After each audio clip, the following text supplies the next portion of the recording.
പ്രിയ പ്രേക്ഷകർക്ക് സീരിയൽ ന്യൂസിലേക്ക് സ്വാഗതം. കൂടുതൽ സീരിയൽ ന്യൂസുകൾ അതിവേഗം ലഭിക്കുന്നതിന് ഈ ചാനൽ സബ്സ്ക്രൈബ് ചെയ്യുക. ബെൽ ഐക്കൺ മറക്കാതെ ക്ലിക്ക് ചെയ്യുക. വീഡിയോ ഇഷ്ടമായി എങ്കിൽ ലൈക്ക് ചെയ്യാൻ മറക്കരുത്. ദേവഭാരതന്റെ നീക്കങ്ങൾ ആരംഭിച്ചിരിക്കുകയാണ് ഇപ്പോൾ അബിയെ വിട്ടുകൊടുക്കാതിരിക്കുന്നതിന് വേണ്ടി. ഇതേ തുടർന്നാണ് ഈ കാര്യങ്ങൾ പ്രമീള മനസ്സിലാക്കാൻ സാധിക്കുന്നത്.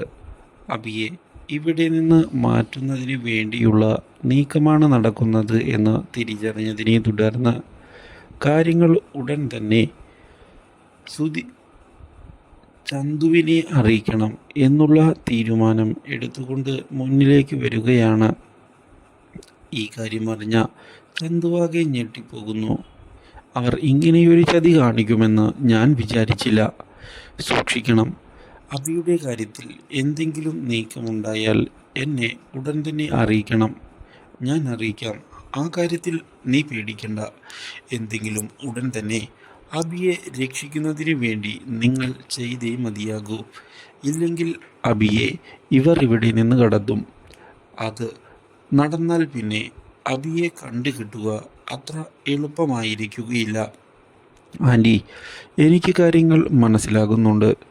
ഞാൻ അതുകൊണ്ട് തന്നെ കൃത്യമായി കാര്യങ്ങൾ ചെയ്യുന്നതാണ്.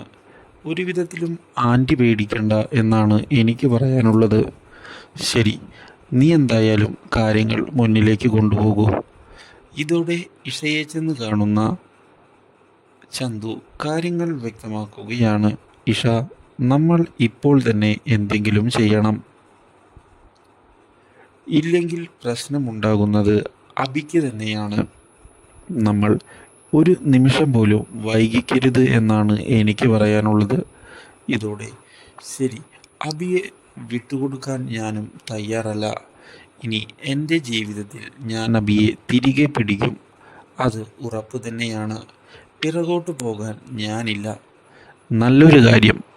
ഇനി നമ്മൾ നീക്കങ്ങൾ തുടരുകയായി. ഇതേ തുടർന്ന് പുതിയൊരു വഴിത്തിരിവ് ഉണ്ടാക്കിക്കൊണ്ട് ദേവരാജൻ്റെയും ദേവബാലയുടെയും ശ്രദ്ധ തിരിക്കുന്നതിന് വേണ്ടി ചന്തു എത്തുകയാണ്.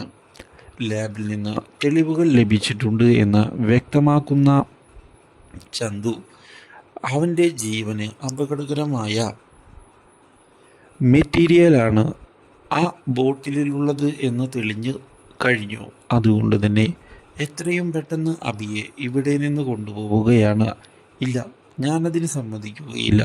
ദേവബാല മുന്നിലേക്ക് നിന്നതിനെ തുടർന്ന് അന്നെൻ്റെ കയ്യിൽ നിന്ന് കിട്ടിയത് പോരടി നിനക്ക്, മാറി നിൽക്കടി എന്ന് പറഞ്ഞ് വിരട്ടുന്ന ചന്തു ഒടുവിൽ അവിടെ നിന്ന് അഭിഷേകിനെയും കൊണ്ട് പുറത്തു പോവുകയാണ്. ഇത് അപ്രതീക്ഷിതമായ തിരിച്ചടിയായി മാറുന്നു. ദേവബാലയുടെയും ദേവരാജൻ്റെയും കണക്കുകൂട്ടലുകൾക്ക് do like, share and subscribe.